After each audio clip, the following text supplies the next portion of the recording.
Patience is a Virtue. The thin controller held a letter in his hand. 6 little engines watched him anxiously.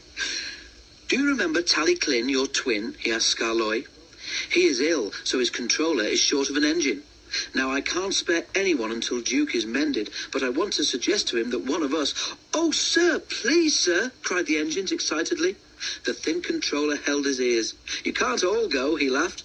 "I thought Sir Handel—" "Oh, sir," said Sir Handel happily.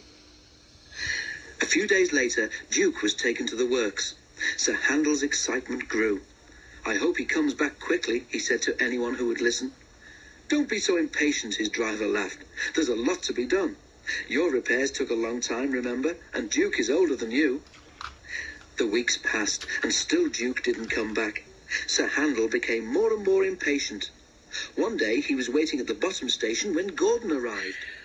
"I've been invited to Wales," Sir Handel told him importantly, "but I can't be spared until Duke is mended."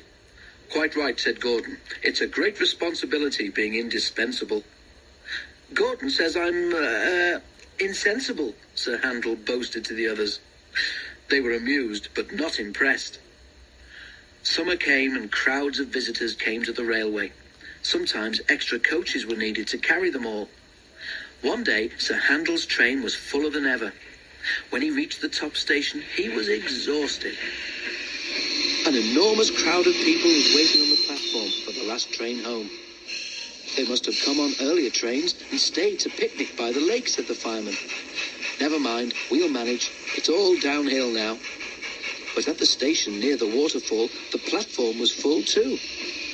"We need a shoehorn to get them all in," exclaimed the guard, scratching his head. "Still, we'll have to do it somehow. I'll take some with me in Beatrice." The passengers had enjoyed their day in the hills and didn't mind standing. They knew it would be only for a short while.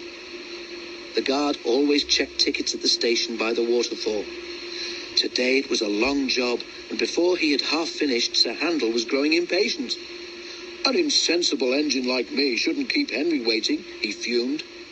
"Can't be helped," said his driver. "Henry will just have to wait. He's kept us at it before now." At last the guard was ready. He blew his whistle, waved his green flag, and turned towards Beatrice. "At last we're off. Do come along. At last we're off. Do come along," Sir Handel snorted impatiently. Quickly the train began to move.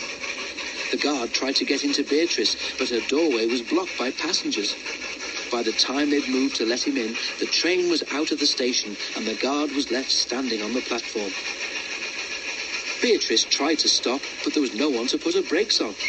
The guard blew his whistle and waved a red flag, but the line curved, and Sir Handel couldn't see or hear him. Luckily, a passenger in Beatrice knew what to do. He pressed a button, and a buzzer sounded in Sir Handel's cab. His driver braked hard. "Now what?" he asked the fireman. "Go and find out. Maybe we've left someone behind." They had, of course.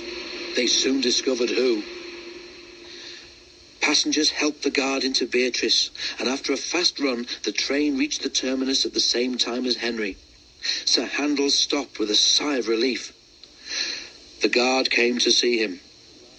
"I'm sorry I was impatient, Mr. Guard," said Sir Handel nervously. "I didn't want to be late. Insensible engines shouldn't be late, should they?" "No," agreed the guard, "but sensible engines know that patience is a virtue. Remember that next time." "I'll try," promised Sir Handel sadly.